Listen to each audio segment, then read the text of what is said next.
Choco, ayan. Konting review na lang. My Choco, meron na siyang complete Phyto Energizer. Higit sa lahat, meron din siyang DHA. Docosa, Hexanoic acid. Ang gagaling niyo. So, ito yung pwedeng hot, pwedeng cold, pwede mong i-shake.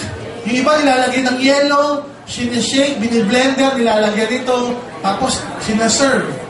Lalo na pag summer, masarap inumin, pambata. Ano nagagawa next? Bukod doon sa nagagawa ng complete Phyto Energizer, chocolate itself. Kaya nga yung babae, minsan, pag binigyan mo yung chocolate, nawawala yung galit. Kaya nga, di ba sabi nila, better than chocolate. May mga ganong terminologies. Kasi, may kakaibang feeling kapag kumakain ka ng chocolate. May kakaibang feeling, mamaya di-discuss ko. Kasi yung cocoa plant, which is the origin ng chocolates, lahat ng chocolates yan, made with dark, premium, white chocolate galing sa cocoa plant, may antioxidant din, which we call flavonoids. May naturally occurring antioxidant yung cocoa plant. So lahat ng chocolate, mayroong a portion ng antioxidant which we call flavonoids. Next, ang chocolate, by the way, it can decrease the risk of heart attack by 50%.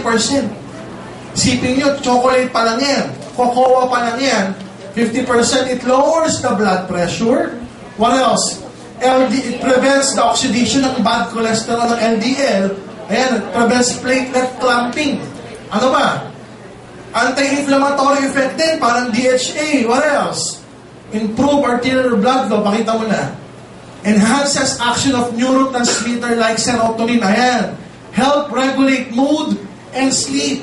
May effect siya sa mga neurotransmitters o mga messengers sa utak natin. Kaya pag may kumakain ng chocolate, may good feeling.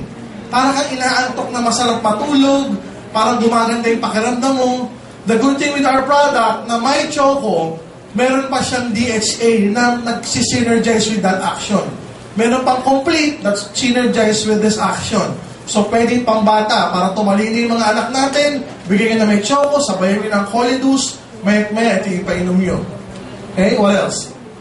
Guys, are you learning? Yes! So, what we plan to do, guys, is to keep on doing this every Saturday.